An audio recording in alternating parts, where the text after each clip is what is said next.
Bienvenidos, padres de familia. ¿A veces no entiendes el proceso de aprendizaje de tu hijo? Este video te ayudará a entender varios aspectos de lectoescritura y cómo tu hijo puede llegar a una nota satisfactoria en sus cursos,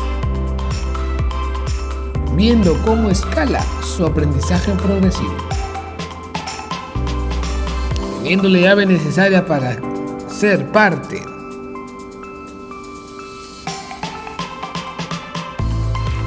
del equipo de aprendizaje de tu hijo. Buscaremos darle la mejor explicación como docente para que lo veas reflejado en su proceso de aprendizaje. Así que, bienvenido a la charla de padres sobre el proceso de lectoescritura. Bienvenidos, padres de familia, a esta charla. Les daremos ciertos elementos necesarios para que podamos comprender con mucho más ahínco la labor del docente en relación a su hijo. Pero antes de empezar, vamos a presentarles algunos conceptos que son necesarios para entender este proceso. Así que escuchemos. El enfoque comunicativo sostiene que el aprendizaje del lenguaje consiste en saber comunicarse y producir comunicación significativa dentro de las distintas funciones que promueve. El objetivo esencial del enfoque comunicativo es el desarrollo de las competencias comunicativas. El enfoque comunicativo busca la interacción con todo su entorno: lenguaje, cultura, comunidad, alumnos y maestros, y busca la integración de los sistemas lingüísticos. Además, proponen prácticas sociales del lenguaje con textos reales. Ustedes, papás, se preguntarán, ¿qué quiere decir textos reales? Les explico. Cuando el niño sale rumbo al colegio, ¿no se presenta acaso diversos textos? El niño o niña ve los afiches en la calle, los titulares de los periódicos, las envolturas de las golosinas. Está en contacto con diversos tipos de textos. El enfoque comunicativo lo que propone es que el niño aprenda a leer y a escribir partiendo de esos textos reales, que se concreten en situaciones reales. Por ejemplo, cuando un niño desea elegir qué golosina consumir, se basa en la envoltura, es decir, lee. Por lo tanto, la comprensión lectora debe atender esa clase de textos con los que el niño está o estará en contacto. El lenguaje integral busca que los alumnos trabajen con textos completos. La lengua que aprenden es real y contextualizada. El aprendizaje que está basado en el desarrollo de procesos cognitivos. Además, según los estudios de Piaget, el niño o la niña trata de comprender el lenguaje que se habla y a su alrededor, creando hipótesis, buscando regularidades, probando sus anticipaciones, forjando su gramática. Es así que el estudiante llega con un capital lingüístico y es ahí donde el docente debe de contribuir en ser su guía. ¿Cómo lograr estos procesos? Padres y madres y cuidadores, los textos que aparecen ante nosotros son textos completos. Es decir, cuando vemos una noticia, por ejemplo, esta no se queda solo en la primera oración o solamente extraemos de ella una frase. Nosotros escuchamos o leemos esa noticia de forma que podemos comprenderla. Entonces, ¿por qué enseñaríamos a nuestros niños a leer solo frases, palabras sueltas u oraciones? Impulsemos el trabajo con textos completos. Alguno me dirá, pero profesor, si mi niño no escribe bien, ¿cómo va a escribir textos completos? Sin embargo, como advirtió el profesor Mario, los niños contribuyen hipótesis. Los niños acaban construyendo hipótesis. Es decir, los garabatos que vemos en pantalla son una forma de comunicarse. Como pueden ver aquí, son una hipótesis de escritura que poco a poco se irá desarrollando. Una de las formas de desarrollar las competencias comunicativas consiste en el soporte del desarrollo de las mismas en nuestros alumnos. Por ello, se debe de entender que la lectoescritura ha adquirido un papel fundamental en la educación temprana. El niño que lea bien tendrá más facilidad para dominar las técnicas que le permitan escribir, siendo una de las tareas más complejas, ya que se necesita un grado de madurez por parte del niño. Entendido de esta manera, podemos dar inicio a nuestros procesos de lectoescritura y cómo deben ser llevados cuando se enfrentan a su primer texto complejo, con una estrategia inicial para después desarrollar a lo largo del camino una serie de actividades que nos permita ser ese andamiaje que el alumno necesita. Y vamos a comenzar a hablar de esta primera estrategia, que básicamente permite ser como una guía para nuestros alumnos. Vamos a empezar con los conocimientos previos, ¿no? Conocimientos previos. Solicitar a los estudiantes compartir sus experiencias e ideas sobre el concepto a estudiar y hacer que lo relacionen con sus propias vidas. Puede que necesiten de pistas o sugerencias, pero ayudándolos a establecer estas conexiones, lo lograrán. Iniciar el aprendizaje desde los conocimientos previos de los alumnos y usarlos como marco para el desarrollo de la temática significa también enseñar. Esto es importante. Los niños aprenden más y mejor cuando aquello que se les enseña se relaciona con lo que ya sabían. Por ejemplo, si vamos a leer un texto sobre la vida silvestre en la selva, conversemos primero sobre qué saben ellos de la selva, qué imágenes tienen en su mente sobre lo que significa selva o silvestre, o qué animales o plantas imaginan que viven en su entorno. Si sabemos aprovechar esto, cuando el niño lee y lea este texto sobre la selva, estará mejor preparado y el aprendizaje será significativo. A continuación, les contaremos algunas estrategias. Tiempo de hablar. Los alumnos necesitan tiempo para dar sentido y articular verbalmente su aprendizaje en el marco de una comunidad de aprendizaje comprometida con la misma experiencia. Sin embargo, estas discusiones deben ser guiadas independientemente del nivel de madurez de los alumnos. Para ello se deben utilizar conversaciones en parejas o en grupos. Preparar el vocabulario. ¿Qué hacer cuando mandamos a leer a un texto completo y complejo? Ahí el alumno pierde interés y se queda atrapado en el vocabulario. Entonces debemos utilizar una estrategia conocida como front loading, prealimentación. Lo que debe hacer el profesor es 1.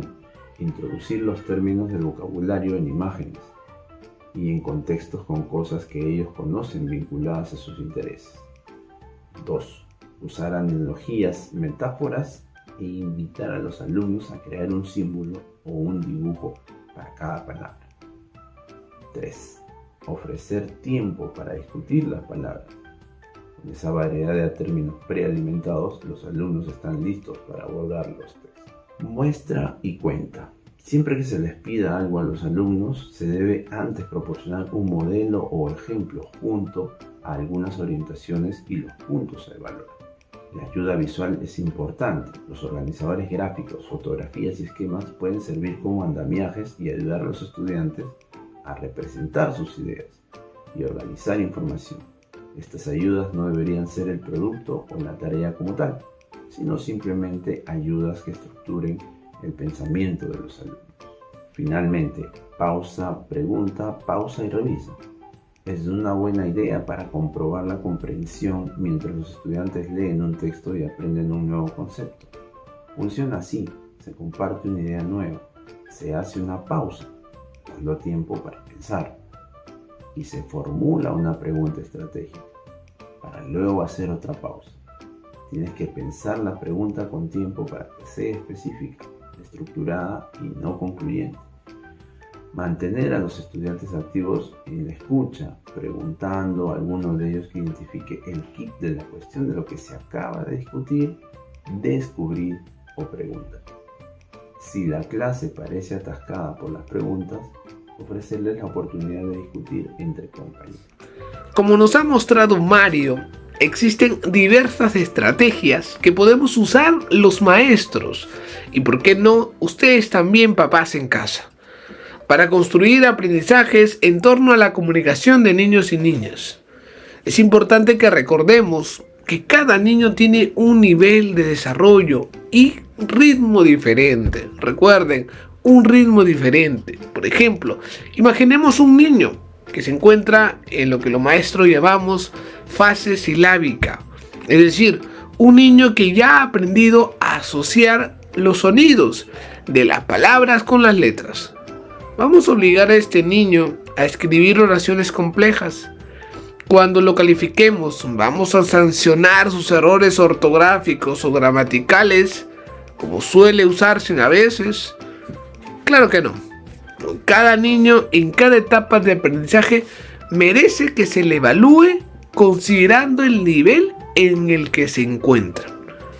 Por eso es importante el enfoque comunicativo, que es en una manera de enseñar y aprender la comunicación. Una manera que reúne las ideas de distintos especialistas. Tenemos grandes educadores, psicólogos, filósofos, con el propósito de construir mejores aprendizajes en nuestros niños. A continuación, el profesor Jorge nos mostrará un ejemplo de cómo evaluar siguiendo el enfoque comunicativo. Muchas gracias, profesor Er y profesor Mario. El enfoque comunicativo es una forma de enseñar y aprender la comunicación que responde a los niveles de desarrollo del niño y el uso de textos reales y completos, entre otras ideas. Para evaluar siguiendo este enfoque, los docentes y, por qué no, los padres, madres y cuidadores pueden seguir los siguientes consejos. La evaluación no solo es sumativa ni es sancionadora, es decir, evaluamos para aprender en la práctica. Un buen maestro siempre está evaluando a sus niñas y niños y no con la intención de asignarle una calificación, que es una característica de la evaluación. El maestro evalúa para que el niño aprenda, y esto quiere decir que utilice esa información que proporciona la evaluación para plantear metas junto con el estudiante y proponer formas en las que pueda mejorar. Una estudiosa llamada Rebecca Anijovic habla de la evaluación diagnóstica continua. Es decir, buscamos conocer el nivel en el que se encuentran nuestros niños de manera continua para poder ayudarlos a mejorar, y con esto tiene que ver 2. El uso de una adecuada retroalimentación. La retroalimentación debe ser parte del proceso de evaluación, porque es importante que cuando evaluemos a los niños, éstas no terminen en la calificación. Debemos comunicar con acierto y estratégicamente sus fortalezas y debilidades. Por ejemplo, nosotros hemos preparado esta lectura para su evaluación. Dice, lee lo siguiente, luego responde las preguntas. Melissa navegaba por internet buscando información sobre su galleta favorita. Allí encontró la siguiente publicación. Alerta, la galleta casino de Lucmap, que vende a licor en el Perú, contiene tartrazina entre sus componentes, según su etiqueta. Como vemos, nos basamos en un texto real, una envoltura de galleta. Imaginemos que a la niña o niño se le presenta la siguiente pregunta de comprensión. ¿Qué distingue a la galleta de la fotografía de otras galletas de la misma marca?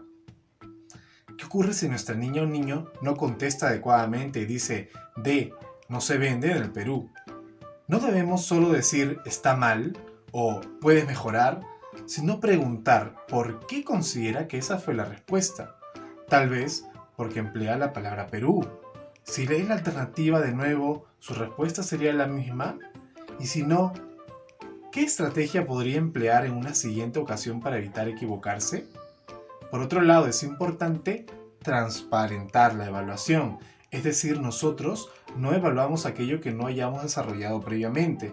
No tendría sentido, por ejemplo, evaluar a un niño sobre la introducción del texto que ha escrito cuando en clase o en el proceso no hemos abordado con detenimiento ese tema.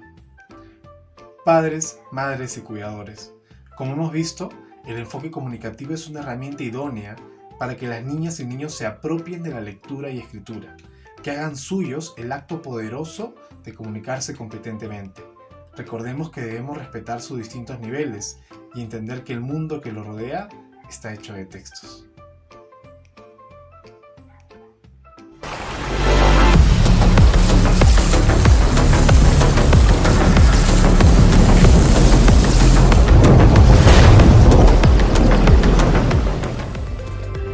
¿A veces no entiendes el proceso de aprendizaje de tu hijo?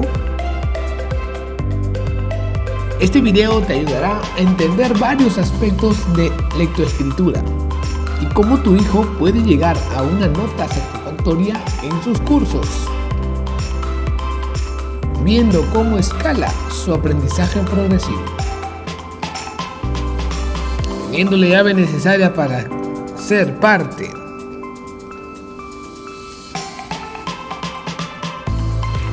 del equipo de aprendizaje de tu hijo. Buscaremos darle la mejor explicación como docente para que lo veas reflejado en su proceso de aprendizaje. Gracias por participar en la charla de padres sobre el proceso de lectoescritura.